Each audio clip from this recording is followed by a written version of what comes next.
Oke, sahabat, ketemu lagi dalam channel saya. Kali ini kita akan membahas masalah bagaimana sih cara menghitung biaya membangun sebuah kos-kosan.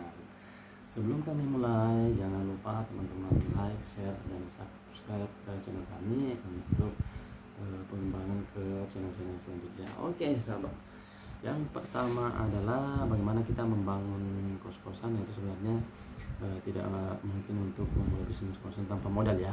Misalnya kita bisa investor atau mengajukan proposal ke bank misalnya, baik KPR maupun kredit mikro. Kemudian bisa menggunakan dana sendiri atau tabungan seperti itu. Oke, kemudian jika Anda ingin membangun kos-kosan melalui investasi, maka modal yang dibutuhkan itu berdasarkan luas bangunan Anda maupun jumlah kamar yang Anda akan siapkan. Oke, dengan contoh kita akan memberikan contoh ya, bagaimana membangun sebuah kos. Kali ini saya akan mencontohkan dengan luas tanah 10 kali 15 dengan ukuran artinya luas tanahnya sekitar 150 meter persegi. Nah, kali ini saya sudah membuat catatan terkait ukuran tanah 150 dan bagaimana cara menghitung biaya membangun kosan sampai dengan berapa lama sih kita bisa kembali modal, seperti itu ya sahabat. Yang pertama, jika kita punya tanah sekitar 150, artinya jika kita akan membeli tanah 150 ini, untuk karena kebetulan saya ada di lokasi di Makassar, dengan harga tanah di tempat saya yang kebetulan saya survei ataupun saya beli ini itu sekitar 1 juta per meter persegi. Nah, artinya harga tanah 150 meter persegi tadi adalah sekitar 150 juta per meter persegi. Oke. Nah, kemudian bagaimana selanjutnya kita akan menghitung biaya untuk membangun bangunannya, seperti itu. Oke, kali ini kita akan mencontohkan untuk bangunan 2 lantai dengan jumlah kamar 12.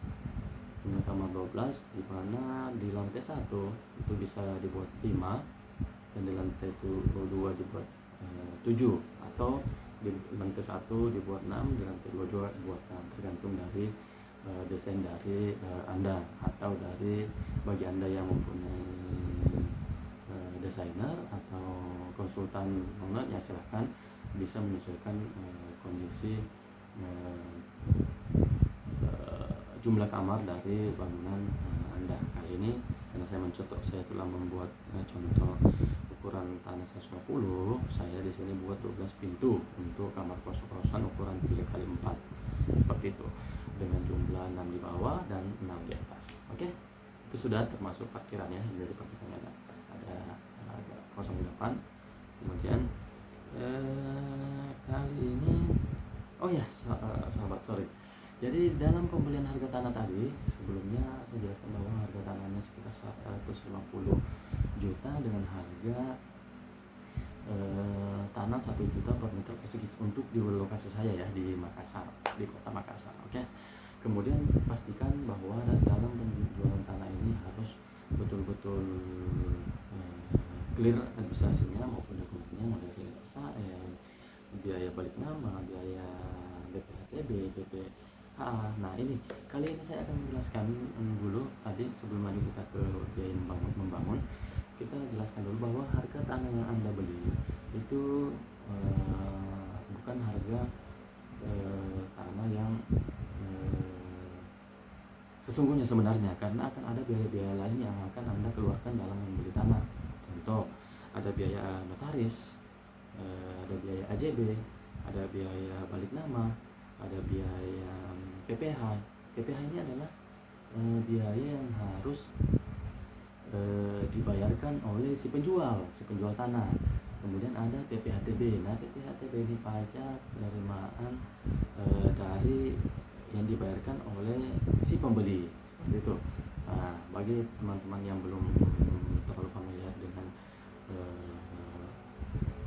sistem jual beli seperti ini, saya akan jelaskan apa itu biaya notaris. Itu yang pertama adalah biaya yang harus Anda keluarkan kepada notaris saat mengurus atau mengecek dari dokumen maupun surat-surat tanah yang Anda akan beli, seperti itu. Jadi jangan sahabat buru-buru untuk langsung membeli ke si penjual gitu. Gunakan notaris sebagai media sehingga tanah yang Anda akan beli itu aman dari sengketa, seperti itu. Untuk biaya notaris di sekitar lokasi saya itu bervariasi, tapi ya saya ambil rata-rata sekitar 5 jutaan. Itu juga tergantung dari harga jual tanahnya sebenarnya. Tapi untuk kisaran di 100 sampai 200 juta itu biasanya notaris mematok harga di kisaran 5 jutaan, seperti itu. Nah, biaya ini digunakan notaris untuk memvalidasi dokumen di badan pertanahan di sekitar lokasi Anda.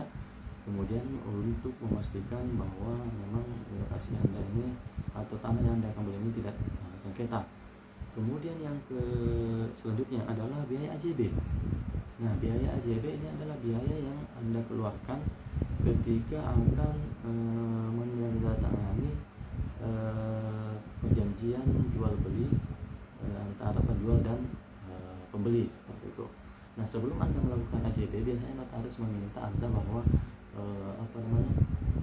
BPH maupun BPHTB dari kedua belah pihak itu sudah clear dibayarkan atau disetorkan di Dinas Pendapatan Daerah, seperti itu.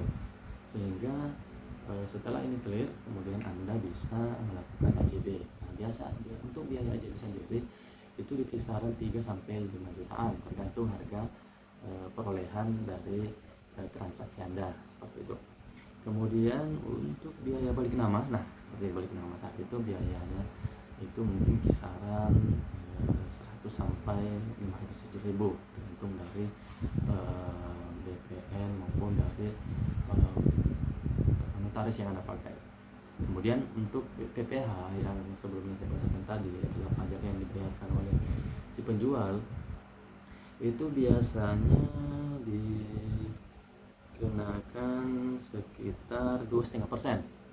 Nah, 2,5% dari nilai jual. Misalnya tadi nilai jual tanah tadi untuk luasan 150 meter persegi itu 150 juta, artinya 2,5% dari 150 juta itu di sini saya sudah hitungkan sekitar 3,75 juta yang Anda harus bayar nanti ke Dispindah khusus untuk penjual, seperti itu. Kemudian untuk biaya BPHTB atau biaya pajak yang dikeluarkan oleh si pembeli itu hitungannya adalah 5% dari NJOP dikurangi nilai pajak yang tidak kena pajak, seperti itu. Nah, biasanya nilai yang tidak kena pajak ini itu biasanya bervariasi di tiap provinsi maupun daerah. Di sini saya mencontohkan untuk daerah Makassar, biaya nilai tidak kena pajaknya itu yaitu sekitar 60 juta. Sehingga sementara NJOP dari daerah tanah yang akan saya beli ini misalnya itu sekitar 1,2 juta meter persegi. Nah, ini yang harga yang saya dapatkan dari NJOP di sekitar lokasi yang akan saya beli. Jadi ketika 1,2 juta dikali dengan 150 meter persegi dari luas tanah tadi, kemudian dikurangi 60 juta nilai yang tidak kena pajak, kemudian dikali dengan 5%, itu kita dapatkan sekitar 6 juta yang harus sahabat harus setorkan bagi Anda pembeli ke Dinas Pendapatan Daerah setempat. Oke.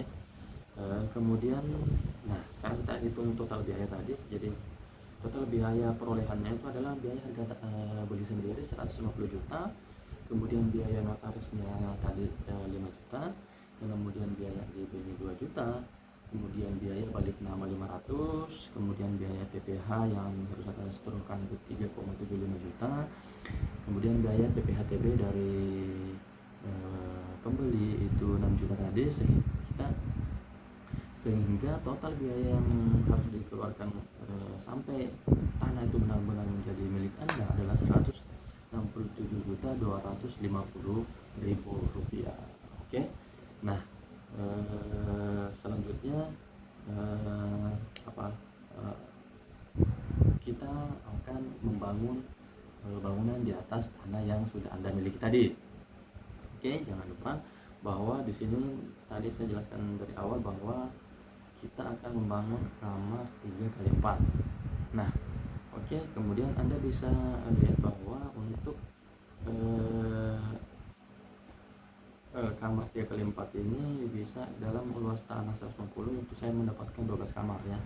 Kemudian untuk cara simpel menghitung sebenarnya, jadi kita untuk mengestimasi saja ya, tanpa harus menghitung lebih detail apa namanya ke material yang harus dibutuhkan, apa yang harus dibutuhkan. Beberapa dinas PUPR itu di lokasi biasanya sudah menetapkan harga per meter persegi bangunan seperti itu.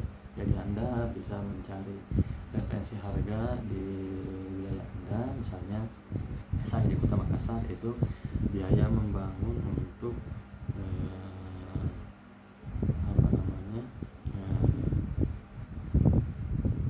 kamar kosan dengan ukuran 144 contohnya, karena saya gunakan sisanya sebagian untuk akses parkir, sehingga hanya yang bisa dioptimalkan itu sekitar luasan 144 persegi, termasuk dengan tempat jemuran di lantai 3 ya, karena lantai 1 dan lantai 2 ini full adalah kamar, sehingga lantai 3 itu hanya sebagian tidak penuh.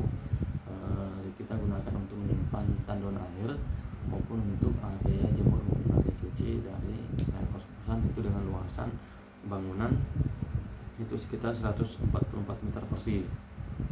Nah, luasan bangunan 144 persegi ini itu kemudian kita kali dengan harga bangunan yang ada di lokasi Anda. Misal di Makassar ini adalah sekitar 2,5 juta per meter persegi. Jadi Anda sekitar menghitung bahwa 144 meter persegi tadi bangunan ya, bukan di luas tanah, bangunan itu dikali dengan 2,5 juta, kemudian kita peroleh senilai 360 juta. Artinya total investasi yang kita keluarkan adalah 360 juta ditambah dengan biaya perolehan tanah tadi 167.250.000, sehingga kita peroleh total itu 527.250.000 rupiah. Anggaplah kita bulatkan menjadi 530 juta.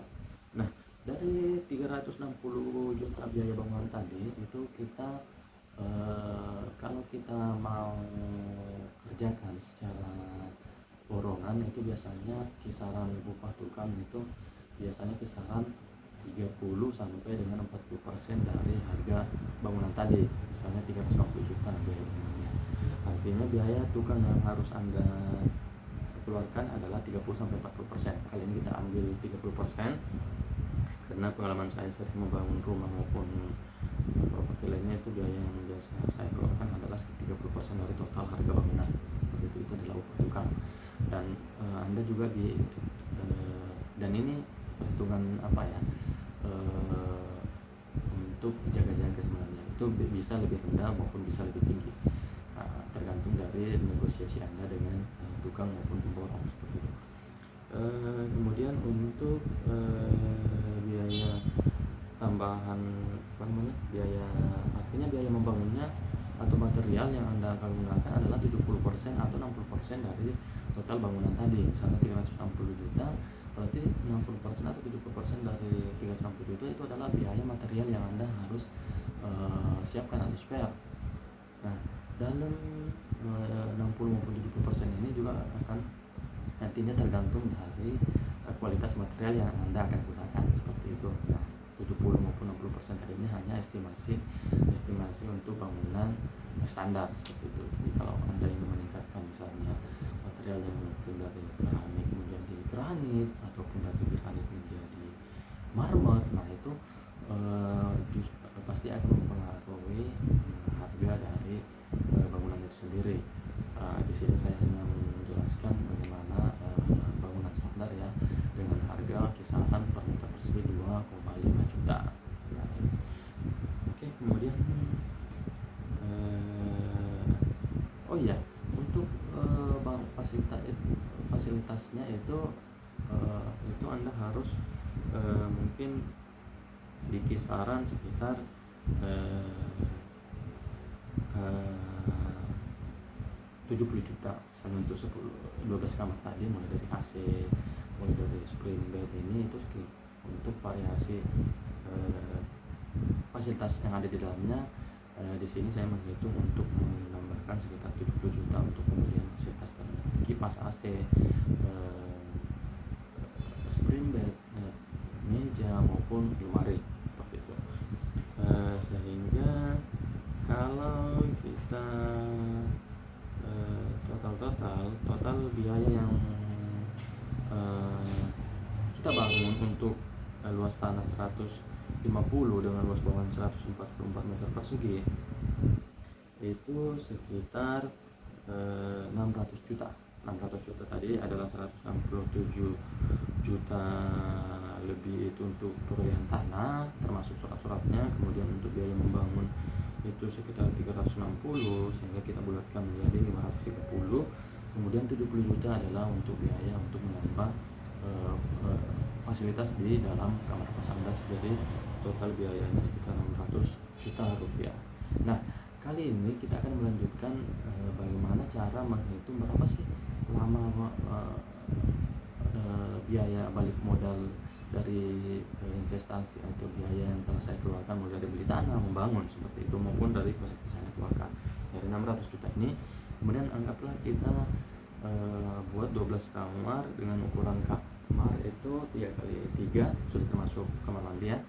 Itu pasarannya mungkin anggaplah rata-rata kita gunakan 750.000 per bulan kita gunakan.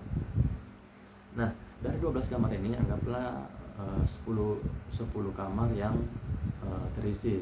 Kenapa? Karena tidak setiap bulan 12 kamar ini okupansinya akan terisi full ya. Kita ambil terburuknya itu hanya 10.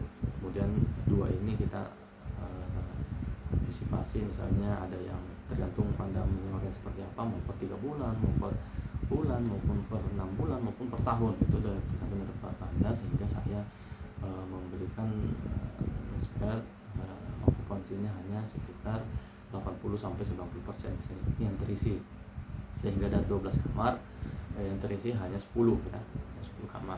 Nah, dari 10 kamar ini kita memudahkan menghitung jika sewa kamarnya 750 per bulan. Artinya kita dapat sekitar 7 juta ya, 7.500 per bulan. Kemudian kita kali 12 bulan untuk mendapatkan setahun, itu sekitar 90 juta rupiah per tahun kita peroleh di luar dari 2 kamar tadi. Kemudian jangan lupa saudara-saudara sahabat bahwa dalam bisnis kos-kosan ini tidak hanya kita memperhatikan atau menarik sewa kosan dari para penyewa, namun Anda perlu perhatikan atau Anda perlu menyiapkan adalah biaya maintenance maupun biaya pemeliharaan bangunan Anda, agar bangunan Anda tetap cantik dan tetap terpelihara. Nah, di sini biasanya saya sisipkan sekitar 1-2% dari total pendapatan kos. Misalnya tadi 90 juta. Artinya kalau diambil dari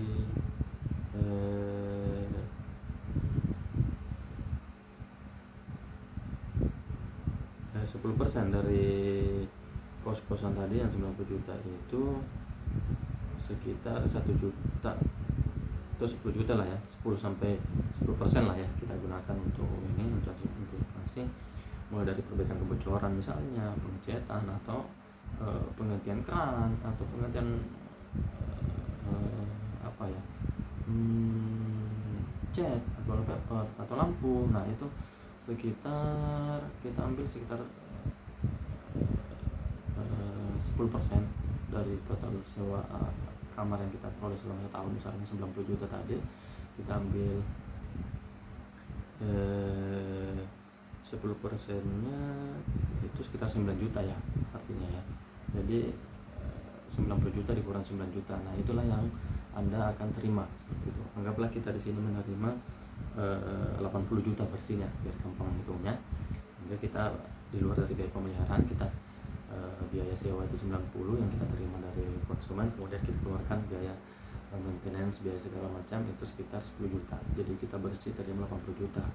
Nah, ketika 80 juta ini dari harga bangunnya tadi dan perolehan itu 600 juta, kemudian kita bagi dalam 80 juta yang kita terima tiap tahun ya, itu sekitar 7,5 tahun akan kembalinya. Artinya kita akan balik modal di sekitar kisaran 7 sampai dengan 8 tahun baru kita akan kembali modal dalam membangun kos-kosan tadi. Namun Anda tidak perlu khawatir bahwa kenapa terlalu lama ya. Nah, di sisi lain kan Anda sudah mempunyai propertinya sendiri, kemudian Anda setelah mencapai umur 7,5 tahun atau 7 sampai 8 tahun ini Anda sudah tinggal menikmati hasil. Jadi setelah Anda memperoleh bangunan, juga akan ada biaya pendapatan bulanan maupun tahunan yang sudah Anda dapatkan tanpa harus mengeluarkan biaya lagi ya, karena sudah ada biaya pemeliharaan yang disiapkan, kemudian biaya investasi yang Anda keluarkan selama pembangunan itu sudah kembali di tahun ke-7 maupun tahun ke-8. Oke sahabat, mungkin seperti itu yang bisa saya gambarkan untuk Anda yang mau memperhitungkan berapa sih biaya yang Anda harus keluarkan jika harus membangun kos-kosan. Jadi sebelum Anda membangun, kalian harus menghitung biayanya, baik biaya lahan yang Anda akan beli ataupun biaya membangun. Jika Anda membeli kos-kosan yang sudah jadi, ya itu lebih bagus lagi. Namun perhatikan